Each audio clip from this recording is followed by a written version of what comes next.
Ladies and gentlemen, welcome back to the channel. It's match review time. Yes, let's react to that there. Celtic 2, Livingston 1. A return to Celtic Park. A cold return to Celtic Park. It was quite chilly inside the stadium tonight. For what wasn't the most entertaining of games to watch, didn't exactly get heated up by much reaction, much getting off my feet. It was a bit... Do you know what? It was a typical Wednesday night in December game, wasn't it? Let's talk all about it, because it was a game that wasn't short of controversy nonetheless.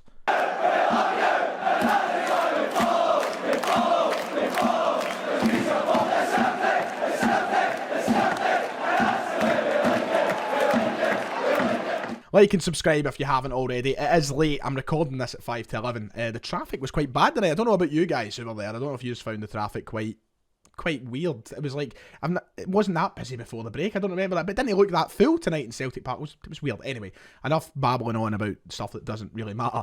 Yeah, Celtic 2, Livingston 1. Another hard-fought win, a difficult game for Celtic. We weren't exactly at 100% of our capabilities, I thought, tonight. A kind of tale of two halves, because I thought first half, you know, we were decent. We obviously found our 2 goals in the first half as well.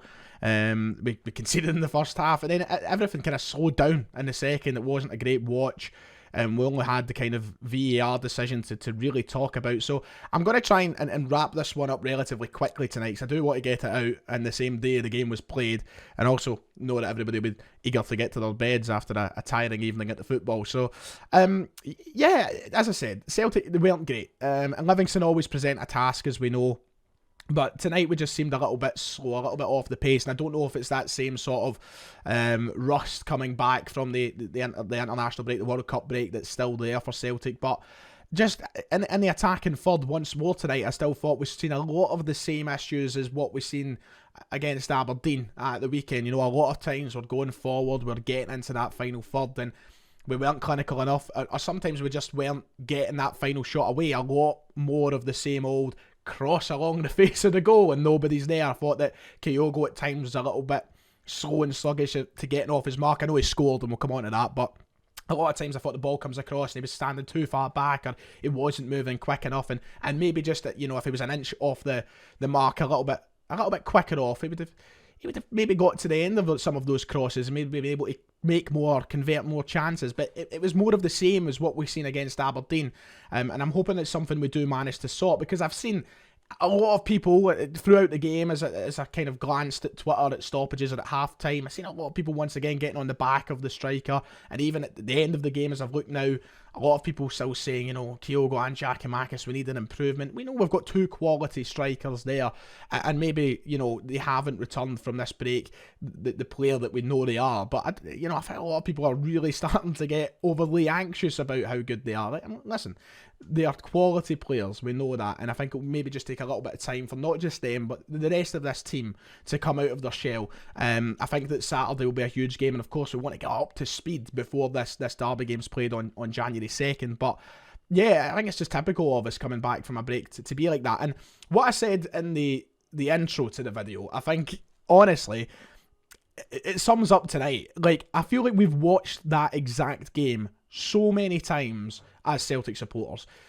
Every December, there's always a midweek Wednesday night game against a Livingston, against a Hamilton, against anybody, you know, in the league, a St Johnstone, whoever. And we've had to wait late on, or we've had to, like, dig deep or protect a lead, and we've just not been quite at the races. I don't know what it is, and I'm not saying that it's, you know, factually, it's like statistically correct, it's going to happen that every December there's going to be one of those games, but I feel like it was just like, we've seen this before, we've watched this actually happen. And listen, you know, we struggled tonight with the fact that, you know, Ralston went off in the game. I've had a couple of people still getting back to full fitness and such. You know, McGregor's just came back. We see Haksabanovic just come back as well. It's probably just a case of getting a wee bit of WD-40 in the legs of these players and just using these games, get the 3 points, do what matters, and eventually the performances will come alongside that. I'm not saying that we should be waiting forever for that, but we trust our manager, we trust this team, it will come. So yeah, first half, a lot of that going on with the crosses going across the face of the goal, and just nobody there to answer them, but eventually somebody was there to answer it. We finally done it. and it wasn't one of our players, it was Oberlai of Livingston who turned in the first goal. And I remember turning to Kieran or David, one of the boys I sit with at the game, and I said, you know, if at least somebody's done it for us, if it's not going to be the striker, at least somebody's there to put it in the back of the net. But a stroke of luck, if you like, puts it in.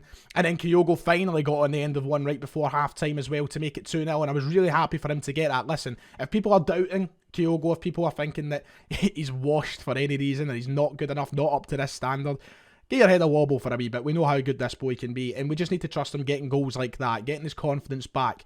The second half, I know he wasn't great, but the team wasn't great. We'll come on to that. But it's good to see him on the score sheet. I think that's his 26th or 27th goal, something like that, since signing for the club. Could even be more. I think I maybe just threw a random number out there.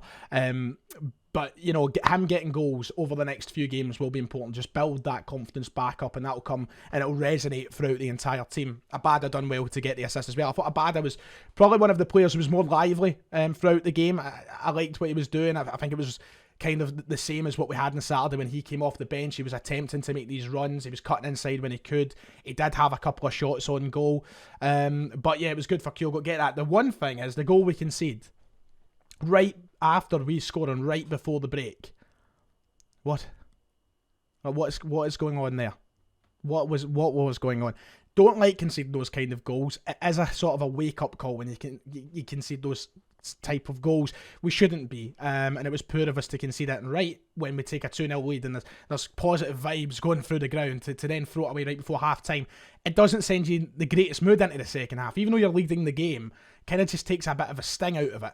And it was annoying to concede it because we're better than that. But I guess we handled it well. We didn't let Livingston get too many chances in the second half. We did control the ball, but the second half, ultimately, we were really, really poor. I thought, I must be honest, it's one of the only times I can remember coming on here for a league game under Ange Postecoglou where I said it would be really poor. I didn't see many positives from that second half performance. Even when the subs were made, Haksabanovic I thought was okay. I thought he'd done well when he came off the bench. He tried to get into the game, obviously returning from injury as well was always going to be a lot more of a challenge for him, but it was just not really a great deal of positives in that second half for me. We just looked flat, looked a little bit lifeless, and then Livingston tried right towards the end to get forward a couple of occasions. We handled it, but I don't know, I feel like we should have been doing a bit more to go and protect the win, to go and get more goals. And it's not like we didn't have chances, but I'll use the word sting again. It was like we didn't have a sting there, I thought, in the second half. Everything just seemed a little bit half-arsed or lackadaisical at times. So hopefully we wake up from that, and hopefully on Saturday we see a better performance over the course of the 90 minutes. But yeah, I thought we could have definitely been a lot better after conceding right before half-time. But yeah, relentless in the first half, second half, yeah, just a little yeah.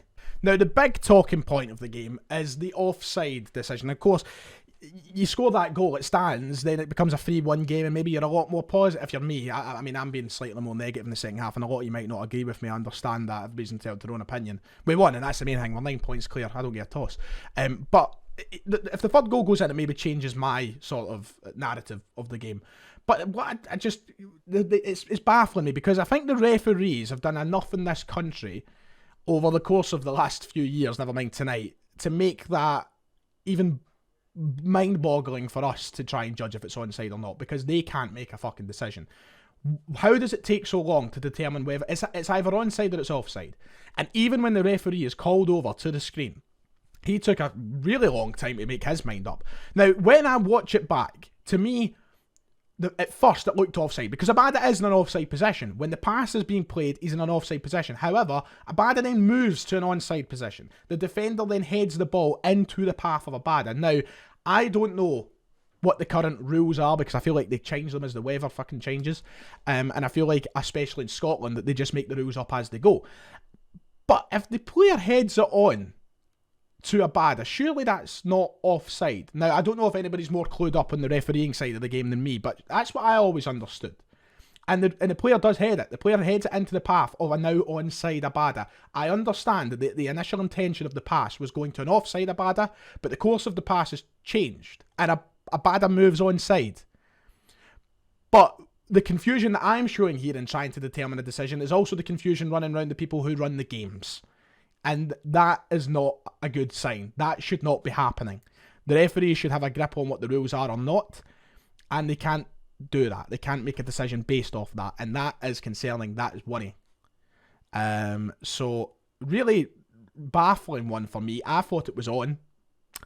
But maybe somebody will correct me in the comments section. It was the big talking point in that second half. I'm not sure if Ange has commented on it yet. Ange has made a few comments on the game.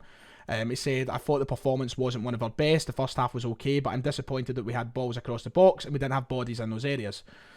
That's basically what I was saying. At 2-0, the game should have been over for us. When you're faced with teams sitting back, you've got to find ways of getting in behind. So no comments there from the BBC article on the offside decision, but I guess we see out the win. We get the 3 points. That's the most important thing, to get that 9-point lead back at the top of the table. But I think we need to be far more convincing at the weekend. We need to try and get this rust out of us that is kind of there just now from returning on this break. And I just want to see players get back into scoring form, because since we've came back, of course, McGregor got the goal at the weekend, Kyogo got one today, but we were scoring, everybody was scoring before the break, and I just want to see more of that again. And tonight could have been one of those nights, but we just weren't at the races ultimately. So I kind of share the manager's disappointment in the way the game went in the second half, I must admit. But aye, there you go. And Ralston dropped out. Not great. Hopefully he's fit. Hopefully it's not a bad one, but not great because Johnson's not registered. We don't know when Juranovic will be back exactly and when he'll be ready to get right back in the team. So, having to shift the likes of Taylor over there, or if it be Welsh over there or Bernaby over there, it's not ideal. So hopefully that's not too bad, but not great. Anyway, there you go. I'm going to try and get this up. That's my kind of brief match reaction to tonight. It's actually been longer than I wanted it to be, but I've probably said a lot less than I would have wanted to. We'll talk about it more in depth tomorrow on the channel. We'll get more of your guys' thoughts and such as well. But yes, like and subscribe if you've enjoyed. I'll see you all next time.